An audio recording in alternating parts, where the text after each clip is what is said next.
इस वीडियो में हम लोग क्लास 6 इंग्लिश का मॉडल सेट सॉल्व करने वाला है।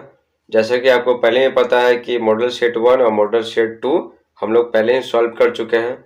इसमें मॉडल सेट 3 सॉल्व करेंगे। तो चलिए पढ़ते हैं। तो देखिए, फुल मार्क्स होता है 50। आपको समय दिए जाएंगे 2 घंटे। फर्स्ट में लिखा हुआ है right the antonyms of the following words. नीचे दिए गए शब्दों के एंटोनिम्स लिखे। एंटोनिम्स मीन्स होता है विलोम शब्द, उल्टे शब्द। जैसे काला का उजला होता है, जैसे आना का जाना होता है, ये सब विलोम शब्द है। Using prefix from the box. Box से प्रीफिक्स का इस्तेमाल करके, ये जो बॉक्स में प्रीफिक्स दिए गए हैं ना, इसी का इस्तेमाल करके हमें दिए गए शब्दों का विलोम शब्द लिखना है। तो देखिए, इर, नॉन, अन, इन, ये 4 प्रीफिक्स दिए हुए हैं। तो आपके दिमाग में आ रहा होगा कि प्रीफिक्स क्या होता है।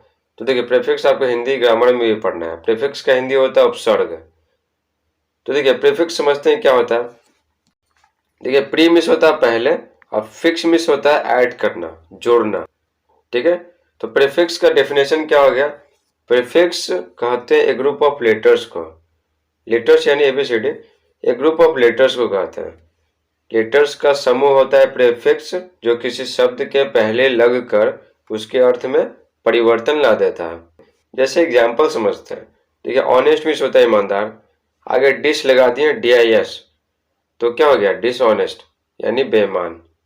ठीक है। तो देखिए, ईमानदार से बेईमान कैसे हुआ, इसके आगे हम लोग DIS लगाए। डिस क्या है, कोई वर्ड नहीं है, एक ग्रुप ऑफ लेटर्स है। ठीक है ना, लेटर का समूह है। तो डिस लगाने से ईमानदार से क्या हो गया बेईमान। तो ईमानदार के अर्थ में परिवर्तन आया है, इसके आगे एक ग्रुप ऑफ लेटर्स लगाने से। तो एक ग्रुप ऑफ लेटर्स हो गया प्रीफिक्स। जैसे देखिए, काइंड में होता है दयालु, आगे UN अन लगा दिए तो अनकाइंड यानी क्रूर, दयालु नहीं है। तो अर्थ में परिवर्तन कैसे आएगा, UN आगे जो लगा है ना काइंड के आगे, उसके कारण। तो UN क्या है, अन क्या है, कोई वर्ड थोड़ी है, ये ग्रुप ऑफ लेटर्स है। ठीक है, इसके लेटर का एक समूह है, तो इसको कहेंगे प्रीफिक्स। तो यहाँ पर जो चारों दिए गए ये सारे के सारे प्रीफिक्स है, यानी कि ये शब्द के पहले लगेंगे। पिछली वाली वीडियो में बताए थे सफिक्स। तो सफिक्स का हिंदी होता पढ़ते हैं, कमेंट बॉक्स में पूछ भी रहे थे। आप सब सवाल पूछते हैं तो ऐसा लगता है कि चलिए मेरी वीडियो आपके नॉलेज को बढ़ाने में काम आ रही है। आप भी सवाल पूछ सकते हैं जो आपके मन में है। देखिए, फर्स्ट है वेजिटेरियन यानी शाकाहारी। तो शाकाहारी का उल्टा होगा मांसाहारी, तो आगे नॉन लगाएंगे, नॉन, तो नॉन वेजिटेरियन। रेगुलर यानी नियमित है, तो आगे इर लगाएंगे, IR इर। नियमित से क्या हो गया अनियमित। आगे देखिए कॉमन, तो कॉमन का हो जाएगा अनकॉमन। कॉमन मीन्स होता है साधारण। जैसे आजकल सभी के पास स्मार्टफोन होना क्या है, साधारण सी बात है। तो अनकॉमन मीन्स क्या हो गया असाधारण। देखिए, 4 है डायरेक्ट। डायरेक्ट मीन्स होता है प्रत्यक्ष, तो उल्टा होगा अप्रत्यक्ष। तो उल्टा करने के लिए क्या करेंगे, इन लगाएंगे, IN इन। अब इन्हें बचा है तो इन्हें लगाएंगे। जो डायरेक्ट का मीनिंग आप समझ सकते हैं इस तरह से, जैसे कोई लड़का आपसे बोल रहा है कि उसे पिन मांग के दो ना, ठीक है, उसे ये बात कह दो ना, तो आप क्या बोलते हैं कि उसे डायरेक्ट तुम मांग लो या डायरेक्ट उसे बता लो, तो इसको बोलते हैं डायरेक्ट, प्रत्यक्ष। यहाँ पर आंसर आपको दिखाई पड़ रहा है, इसका स्क्रीनशॉट आप ले सकते हैं। आपको कमेंट बॉक्स में भी लिंक दे देंगे, तो अगर आप उस पर क्लिक कीजिएगा ना, तो ये सारा लिखा हुआ आपको मिल जाएगा। तो इसमें से आप कॉपी में लिख लीजिएगा, या फिर यहाँ से भी लिख सकते हैं, आपका जैसे मर्जी। 2 देखिए, 2 में लिखा हुआ है filling the blanks with the correct form of verb. क्रिया के सही रूप से खाली स्थानों को भरें। Choosing from the given bracket, दिए गए ब्रैकेट से चुनकर। ठीक है, अपने मन से नहीं, ये जो ब्रैकेट में दिया गया ना दो ऑप्शन, उसमें से एगो भरना है। फर्स्ट में ही डैश स्कूल, फर्स्ट में ही डैश स्कूल, वह विद्यालय जाता है, तो क्या हो जाएगा गोज टू हो जाएगा। तो गोज टू को यहाँ पर क्या करेंगे, भर देंगे गोज टू। तो आप बोलेगा कि गोन काहे नहीं होगा। तो देखिए, ऐसा कोई स्ट्रक्चर नहीं होता है जिसमें सब्जेक्ट के बाद क्या है ना भीतरी भरा है। हैज और हैव के बाद भीतरी होता है, हैड के बाद भीतरी होता है, समझे। लेकिन ऐसा कोई स्ट्रक्चर नहीं होता है जिसमें सब्जेक्ट के बाद डायरेक्ट भीतरी का इस्तेमाल किया जाए। गो का क्या भीतरी, गो वेंट गोन, तो गो का V3, तो ऐसा कोई स्ट्रक्चर होता नहीं है, लेकिन V5 लगाते हैं किसमें? सिंपल प्रेजेंट टेंस में। सिंपल प्रेजेंट टेंस का इस्तेमाल करते हैं जहाँ पर आदत का बोध हो, जैसे वह विद्यालय जाता है, वह प्रतिदिन पार्क में टहलता है, ठीक है, या फिर कोई सच बात बोला जाए, ट्रूथ, यूनिवर्सल ट्रूथ, जैसे सूरज पूरब में उगता है, चांद प्रकाश देता है, सूरज चमकता है, तो ये सब क्या है? सच बात है, ठीक है, तो सिंपल प्रेजेंट टेंस लगेगा। सिंपल प्रेजेंट टेंस का स्ट्रक्चर होता है सब्जेक्ट प्लस V1 और V5 प्लस ऑब्जेक्ट। सब्जेक्ट कहते हैं काम करने वाले को, ऑब्जेक्ट किसको कहते हैं? सब्जेक्ट जो काम करेगा ना, उसका जिस पे प्रभाव पड़ेगा उसको ऑब्जेक्ट कहेंगे। जैसे राम आम खाता है, खाने का काम कौन कर रहा है? राम, तो राम हो गया सब्जेक्ट। ऑब्जेक्ट कौन हो गया? आम हो गया, क्योंकि राम जो काम कर रहा है उसका किस पे प्रभाव पड़ रहा है? आम पे। आम खत्म होगा उसके पेट में जाएगा, तो ऑब्जेक्ट क्या हो गया? आम, और सब्जेक्ट हो गया राम। अब आपको याद रखना पड़ेगा कि V1 और V5 किस में लगेगा। भी यानी वर्ब, क्रिया, जिसे काम करने या होने का बोध है, ठीक है, तो वर्ब 1 किस में लगेगा और वर्ब 5 किस में लगेगा? तो देखिए I, we, you, they और कोई भी प्लूरल नाउन के साथ V1 लगता है। प्लूरल नाउन यानी क्या? वैसा नाउन जो संख्या में एक से ज्यादा हो। उसके अलावा जितना सारा रहेगा उसमें V5 लगेगा, जैसे ही, सी, इट, और कोई भी सिंगुलर नाउन में V5 लगेगा। सिंगुलर नाउन यानी क्या? वैसा नाउन जो संख्या में एक हो। देखिए यहाँ पर क्या ही है, तो ही के साथ V5, ये तो लगेगा नहीं, तो क्या लग जाएगा? यही लग जाएगा। आगे देखिए आई डैश फुटबॉल, पे मिस होता है चुकता करना, जैसे किसी से पैसे उधार लिए तो चुकता करेंगे।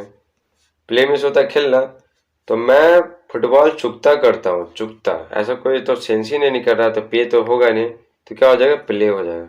मैं फुटबॉल खेलता हूँ, इसमें हो गया कुछ। राजा इज डैश ए सिंगिंग, ठीक है, तो राजा एक गाना गा रहा है, तो जहां पर कोई भी काम जारी हो ना, तो वहां पर V4 लगाते हैं। V4 यानी V1 में एनजी लगाते हैं, तो V4 यही है। सिंग मिस होता है गाना, तो राजा एक गाना गा रहा है, तो हो जाएगा सिंगिंग। आप बोलेगा कि ये क्यों नहीं होगा? तो देखिए अभी आपको बताया कि सब्जेक्ट के बाद V1 और V5 प्लस ऑब्जेक्ट लगता है, ठीक है, सिंपल प्रेजेंट टेंस में। तो देखिए सब्जेक्ट के डायरेक्ट बाद लगता है V5, ठीक है, ना कि बीच में कोई इज एम आर चाहिए, ठीक है, तो जाहिर सी बात है ये V5 नहीं लगेगा। V5 कब लगता है? सब्जेक्ट के तुरंत बाद लगता है, बीच में ये जो है ना इज एम आर, इसका कोई जरूरत नहीं पड़ता है, तो ये नहीं होगा, तो क्या हो जाएगा? ये हो जाएगा। I have dash this work, इसमें आपको बताया था कि ये V3 है, तो किसके बाद लगता है? हैज और हैव के बाद लगता है और हैड के बाद लगता है, ठीक है, आपको बताया था। तो देखिए यहाँ पर हैव है, तो क्या लगेगा? V3, तो डू डिड डन, डू का V3 क्या होता है? डन, तो यहाँ लग जाएगा done. I have done this work, मैं इस कार्य को कर चुका हूँ। अगर आपको टेंस पढ़ाते हैं तो सारा अच्छे से बताते हैं, अगर आप अच्छे से बताने के चक्कर में वीडियो बहुत लंबा चला जाएगा, तब किसी किसी स्टूडेंट को बहुत दिक्कत होता है। तो आपको सलाह देंगे कि आप टेंस जरूर पढ़ ले किताब से, बहुत ही काम का चीज़ है, आपको आगे एकदम काम आता रहेगा जब तक कि आप इंग्लिश पढ़ते रहेंगे। तो ये था सिंपल प्रेजेंट टेंस का, ये भी सिंपल प्रेजेंट टेंस का, ये प्रेजेंट कंटिन्यूअस टेंस का स्ट्रक्चर लगेगा इसमें, और इसमें लगेगा प्रेजेंट परफेक्ट टेंस का स्ट्रक्चर। 3 में देखिए, 3 में लिखा हुआ circle the word that does not fit in the group, उस शब्द को सर्कल करें, ठीक है, जो समूह में फिट नहीं बैठता है। ये है 8 नंबर का। देखो फर्स्ट है फुट यानी पाँव, हैंड यानी हाथ, नेक यानी गर्दन।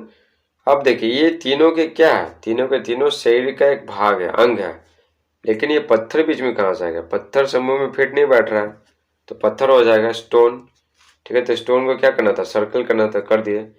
सेकंड है राइट, लिखना, पोटैटो आलू, रीड पढ़ना, लाफ हंसना, यानी कि क्या है कि पोटैटो को छोड़ करके बाकी जो तीनों है ये क्या क्रिया है? वर्ब है, लेकिन आलू नहीं है, तो आलू फिट नहीं बैठ रहा है समूह में, ठीक है, तो गोल कर दिए। ठीक है, थर्ड में दिया हुआ है मोबाइल, कैलकुलेटर, कंप्यूटर, ठीक है, तो ये तीनों से क्या पता चल रहा है? ये गैजेट है, ठीक है, एक मशीन है, लेकिन किताब मशीन नहीं है, तो क्या हो जाएगा? गोल, ये फिट नहीं बैठ रहा है इस समूह में।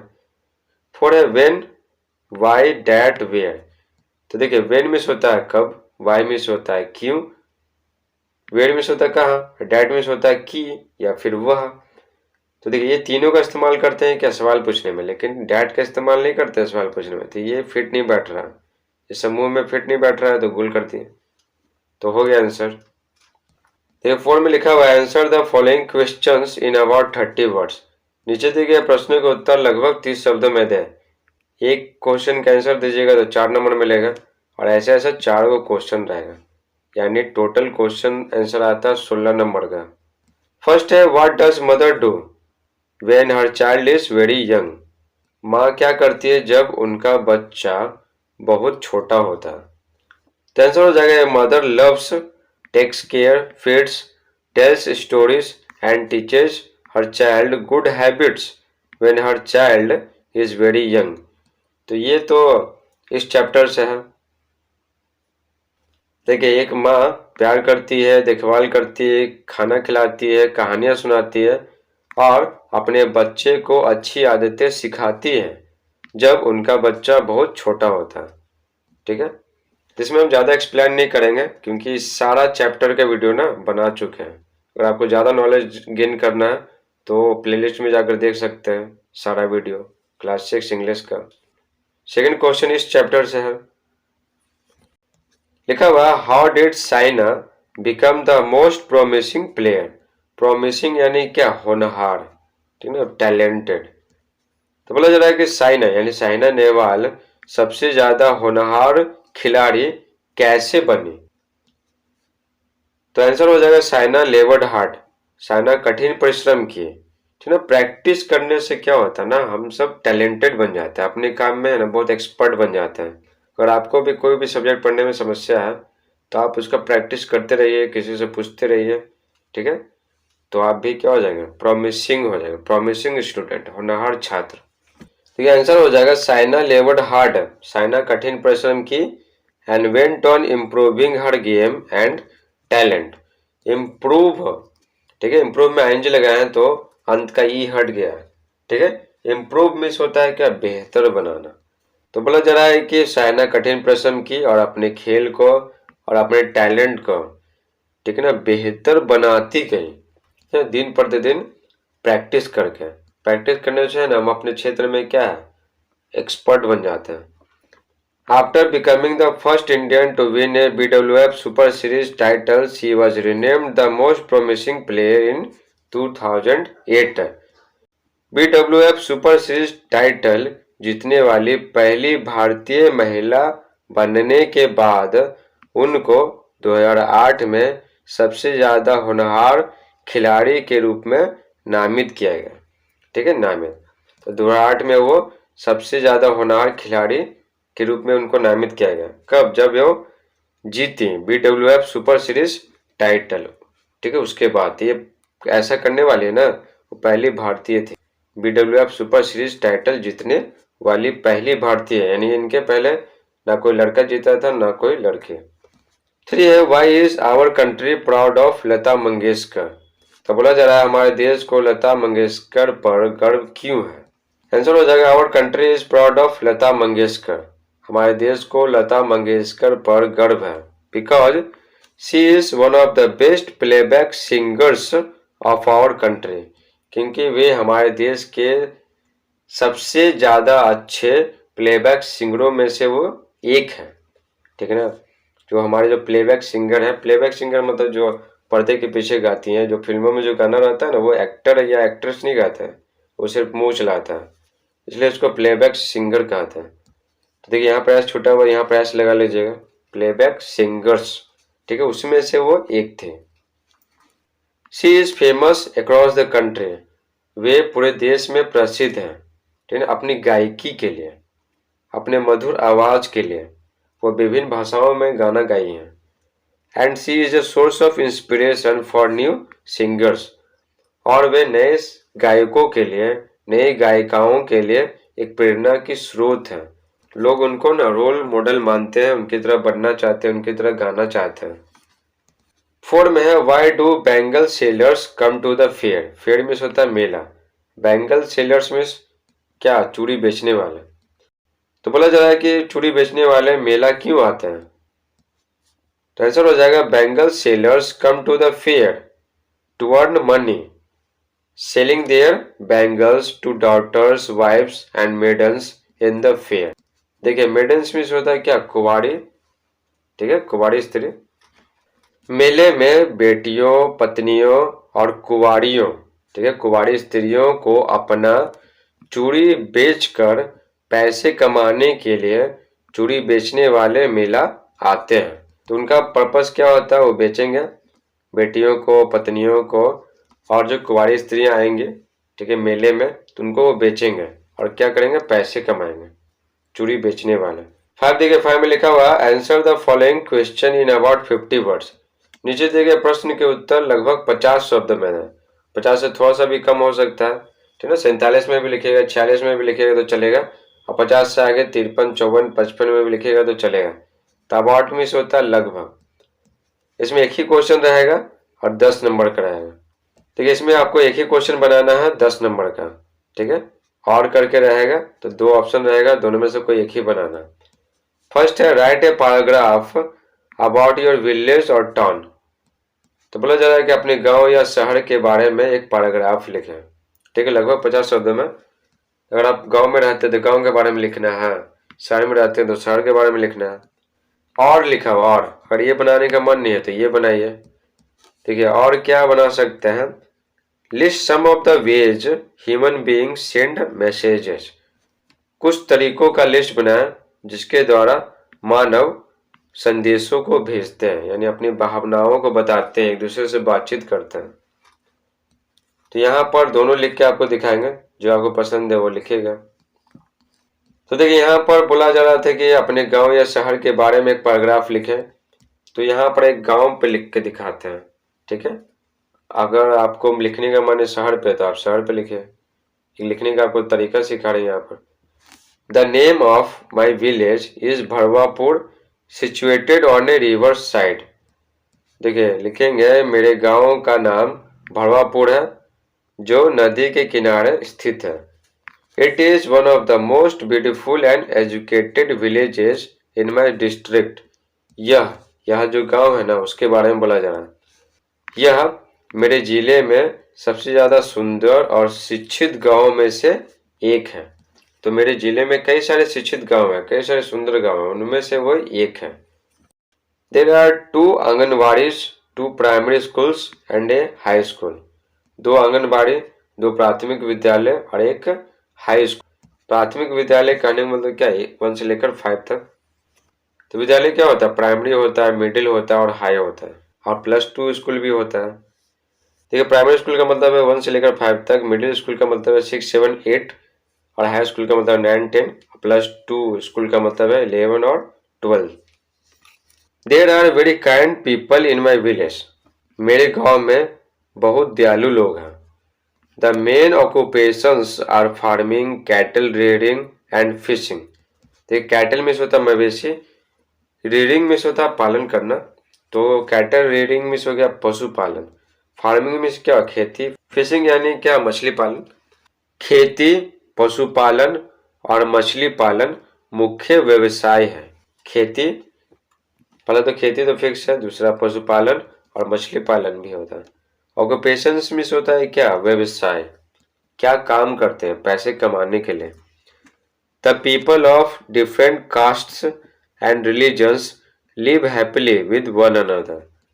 विभिन्न जाति और धर्मों के लोग एक दूसरे के साथ खुशीपूर्वक रहते हैं, खुशीपूर्वक रहते हैं।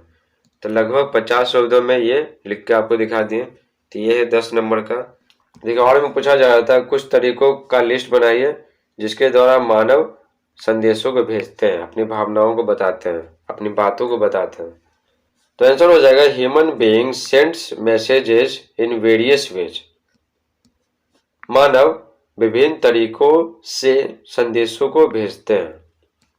तो कई सारे तरीका है एक दूसरे को अपनी बात बताने का।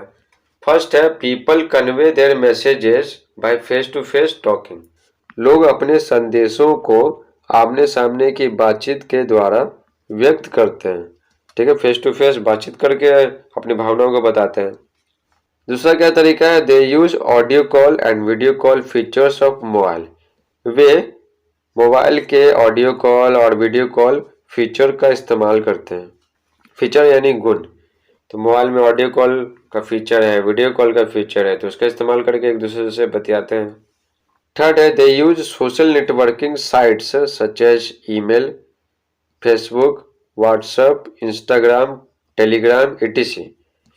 तो वे सोशल नेटवर्किंग साइट्स जैसे email, Facebook, WhatsApp, Instagram, Telegram इत्यादि का इस्तेमाल करते हैं। यहाँ पर etc यानी एटसेट्रा लिखना जरूरी है, क्योंकि सोशल नेटवर्किंग साइट और भी ढेर सारे हैं। जैसे इसमें और क्या नहीं लिखे हैं, कू नहीं लिखे हैं, ट्विटर नहीं लिखे हैं, तो और भी ढेर सारे हैं, तो इसलिए यहाँ पे etc लिखना बहुत जरूरी है। इत्यादि इत्यादि लिखने का मतलब है कि और भी ढेर सारी चीजें हैं, उसमें से कुछ चीजें बताए हैं। देखिए 4 लिखेंगे, they convey their messages by writing on paper. वे कागज पर लिखकर अपने संदेशों को भेजते हैं या फिर व्यक्त करते हैं। कन्वे मीन्स होता है व्यक्त करना, तो हम सब क्या है कागज पे भी लिख के भी व्यक्त करते हैं। जैसे लेटर क्या है, पत्र क्या है, लिखेंगे तो भेजते हैं। 5 है, they also use body language to express their feelings. वे अपनी भावनाओं को व्यक्त करने के लिए शारीरिक भाषा का भी इस्तेमाल करते हैं। जैसे एक बोलना रहता है तो एक उंगली दिखा देते हैं, दो बोलना रहता है 2 उंगली दिखा देते हैं, ठीक है। तो शारीरिक हाव भाव का भी इस्तेमाल करते हैं और चेहरे के हाव भाव का भी इस्तेमाल करते हैं अपनी भावनाओं को बताने के लिए। जैसे खुश होते हैं तो चेहरा खिल जाता है, उदास होते हैं तो चेहरा लटक जाता है। तो किसी के चेहरे को देखकर भी वो क्या सोच रहा है, उसके अंदर की फीलिंग्स क्या है, उसको काफी हद तक समझ लेते हैं।